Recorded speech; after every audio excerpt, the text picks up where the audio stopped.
গতকাল আমরা সংসদ সদস্য হিসাবে এবং সংস্কার পরিষদের সদস্য হিসাবে দুটা শপথ নিয়েছি।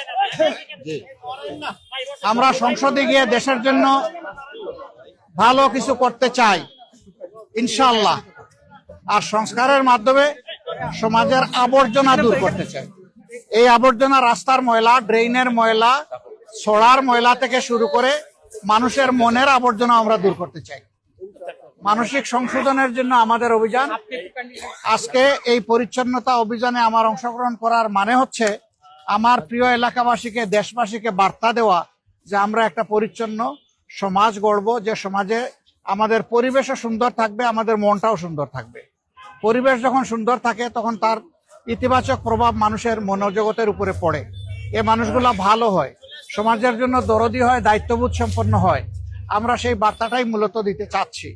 আমাদের ছোট্ট একটা দেশ, আমরা সবাই যদি আন্তরিক হই তাহলে নিজ নিজ আঙ্গিনা আমরা পরিষ্কার রাখলেই দেশ পরিষ্কার হয়ে যাবে।